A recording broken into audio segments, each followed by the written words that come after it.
Hey everyone, Lone Wolf Jedi here, and another little update, real quick update that I'm gonna show a video. My last movie review that I did. But before I get to that, I'm gonna go ahead and say, first of all, my job hunt is still going. I'm actually gonna try and go to the local supermarket that's a Food for Less down near my house.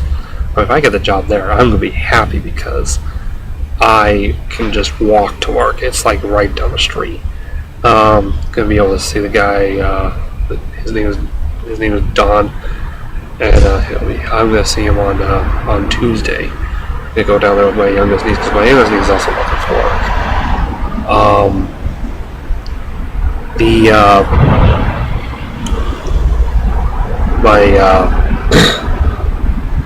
I also got this thing going on at the local GR office. GR is short for General Relief, and it's got a new spot there. well, I need to move somewhere closer to a plug so I can plug this in because I need to charge it. Plug it in there. That's cute. Sorry about that. I was talking to two of the ladies here at the church I work at. Anyway, like I said, I'm trying to find the. Like I said, I got some appointment going at the GR office tomorrow, and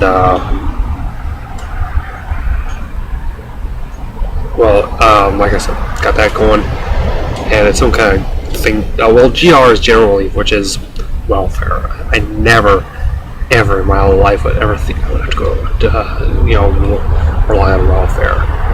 They're not giving me much, but I gotta do what I gotta do.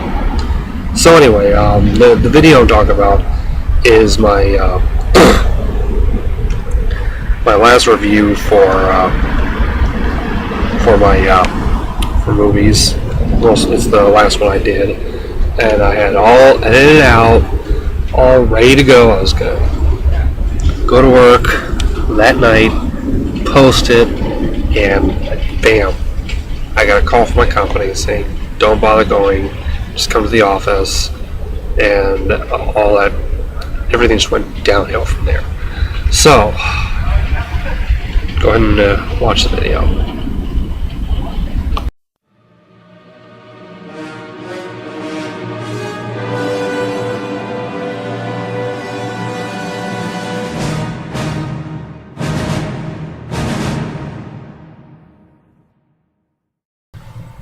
Hey everyone, Lone Wolf Jedi here, and welcome to another edition of LWJ's Movie Reviews. First of all, a couple of things. Excuse me, I'm kind of got a little bit of a sore throat. Kind of happens when you sleep next to a fan that's been blowing on you. Second, I'm kind of in the middle of eating because when I went and saw the movie that I'm reviewing, which is Rock of Ages, and I didn't get a chance to stop and eat, so from here at work, I went across the street to CVS and got myself some Hot Pocket side shots. I'm eating one right now. It's a little cheaper bite bun, and wasn't for good. Some Sprite on the side here. So let's get into the movie review. First of all, the movie I'm reviewing is, like I said earlier, Rock of Ages, and basically what it is, it's a musical, and in my opinion, one of the best musicals I've seen since probably Grease. Stars Julianne Hough, formerly of Dancing with the Stars, and she's currently a country western singer. She plays Sherry Christian, a girl from Tulsa, Oklahoma, who goes to Los Angeles to become a singer. It also stars Diego Boneta, formerly of the popular, at one time was popular Hispanic show called Rebelde, and he plays Drew Bully. He's the male character of the series. One second. But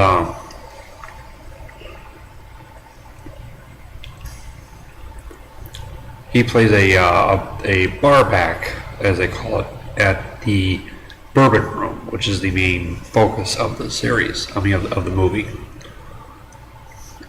It also stars Russell Brand as Lonnie Barnett. Sorry, I'm reading him off the side over here. I got Wikipedia on the side over here, and he's the like the right hand guy, the owner of the bar of the Bourbon Room, which is Dennis Dupree, played by Alec Baldwin. It also stars Tom Cruise as Stacey Jacks, lead singer of the group Arsenal, and he's like the focus of the focus of the movie right there. But it's not the main story. The main story revolves around Huff and Bonetta, or Drew and Sherry. Paul Giamatti plays Paul Gill, Stacey Jacks' manager. Catherine Zeta-Jones is the main, I guess you can call her the main antagonist in the movie. She is she's the wife of the local politician. She basically wants to clean up the streets of Los Angeles. By the way, it takes place in Los Angeles. The Bourbon Room is one of the hottest, is quote unquote one of the hottest clubs on the Sunset Strip. It takes place in the 80s, which means you hear a lot of 80s music. And I'm like, holy shit. I'll get to that in a second. Anyway, Malin Ackerman. Let's see if she's been in here.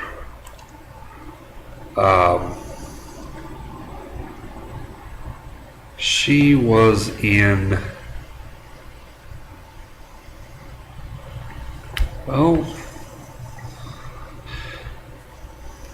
Earth, Final Conflict, The Utopian Society. Harold and Kumar go to White Castle, and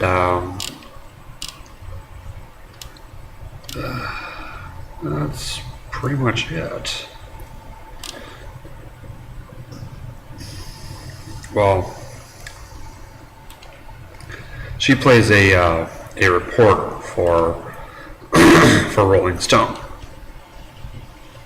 who interviews Stacey Jacks, and just in the magazine sense, just creams them on the magazine.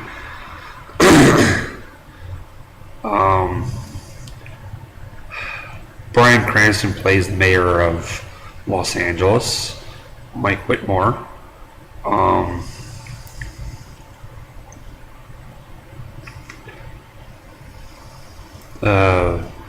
Mary J. Blige plays Justice Charlie, or the owner of the Venus Club. I'll get to that.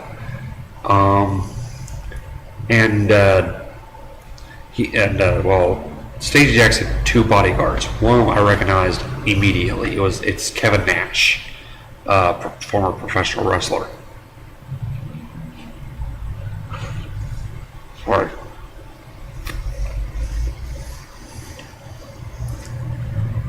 But yeah, he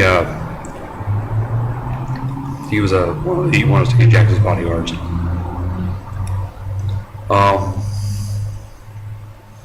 The story goes like this. Sherry is on her way to, well, the whole movie starts off with a Guns N' Roses song. It starts and ends with the Guns N' Roses song, Take Me, Paradise City. And I'm like, oh, they started off with GNR. And I'm like, oh, they ended with GNR. Great. And,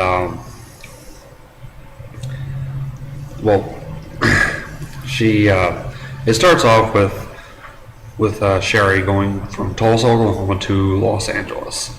She gets off the bus and she, it's not what she thought, of course. Come on, Los Angeles.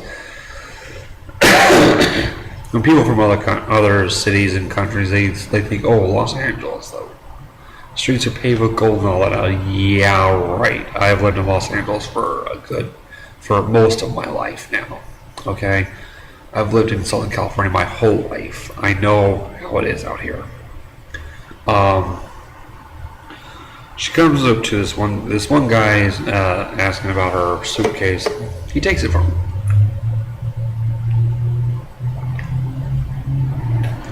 The suitcase had pretty much her clothes and her collection of records. Those big, huge turntable style records. Vinyl, okay? I mean, come on. Back in the '80s, we listened to vinyl. There was no such thing as compact discs until like the late '80s, early '90s, and we didn't hear anything unless it was either on audio cassette or on vinyl. Plain and simple.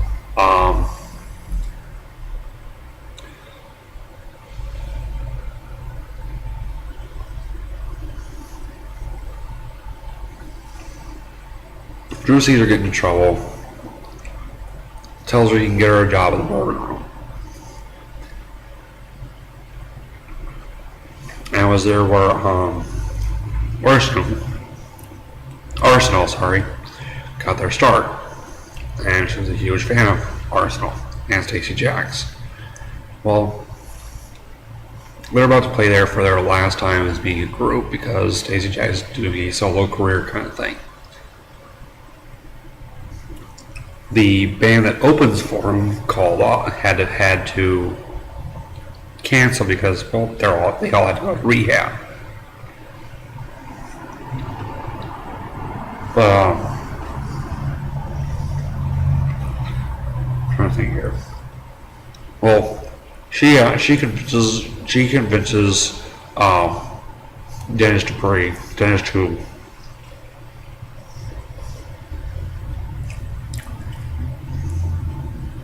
have Drew's band get in there, which is called Wolfgang von Colt. Yeah, so does that. I got another one.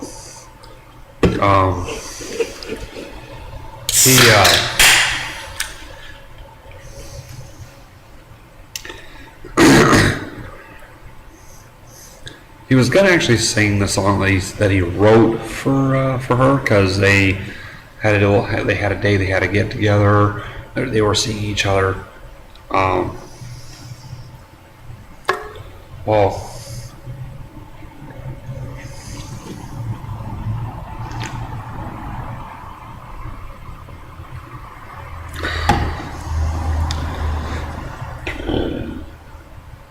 Well, before his part of the show, he saw her coming out of Stacey Jacks' dressing room. Thought, you know what he thought, but it ended up being that instead of going after her, Paul Giamatti came up to him and said, "Look, I can make you a famous." And he says, "Okay, fine." Well, that didn't go out too well. I'll wait for the last one.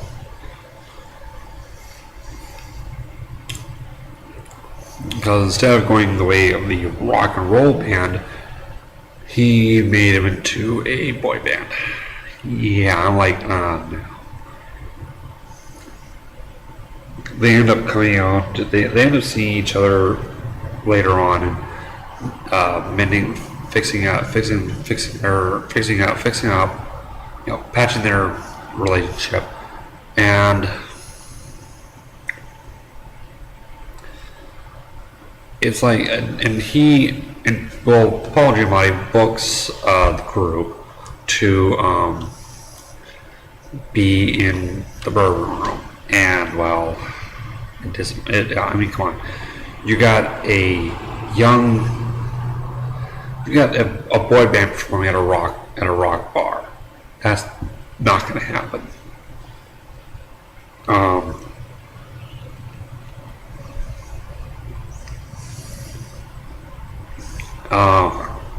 They boom off the stage. He basically tells Paul Gill to go fuck himself, like Stacey Jacks did earlier. Stacey Jacks was on his way in, and the crowd. One end of the crowd is for the concert. The other end is Catherine's Patricia Whitmore. Patricia's group, which is like these Christian group, they don't want him in there, but she actually had another reason for not wanting him in there. I'll get to that. Basically, she was a groupie for his band at one point, basically making her a hypocrite. He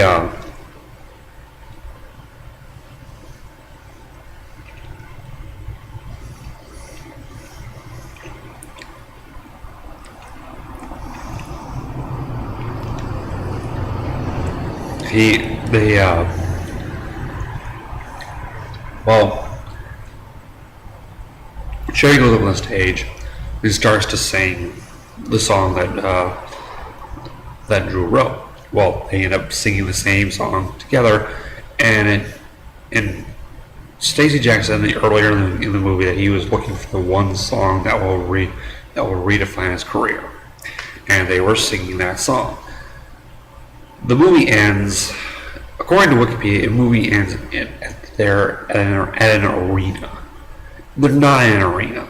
They're at fucking Dodger Stadium, performing at a sold-out Dodger Stadium.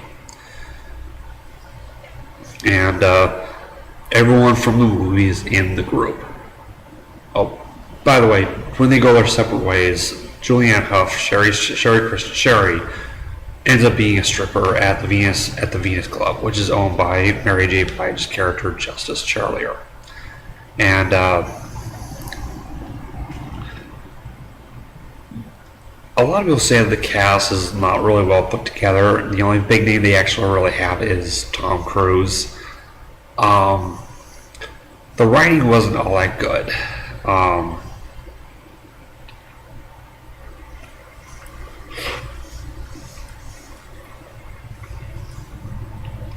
But for being what it was supposed to be, which is a musical, I think it was a pretty good movie. I mean, I saw with my youngest niece. She's not even 18 yet, and she knew all the songs from that. She knew all the songs from the movie, and I'm like, wow, I can't believe my youngest niece knows these songs. And well, the song they're singing is that Drew supposedly wrote. It's a very well-known Journey song called "Don't Stop Believin'." One of my personal favorites.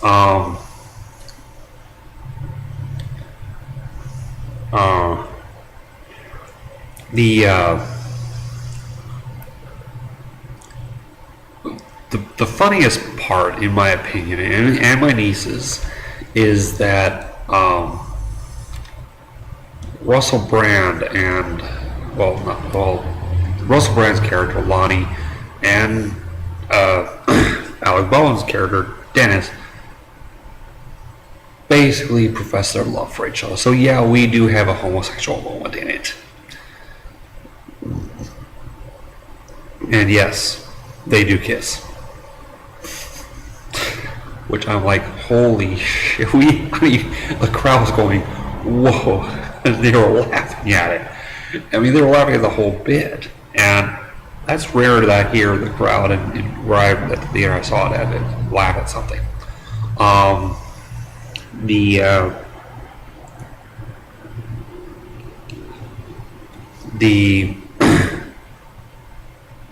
Trying to think what else is there.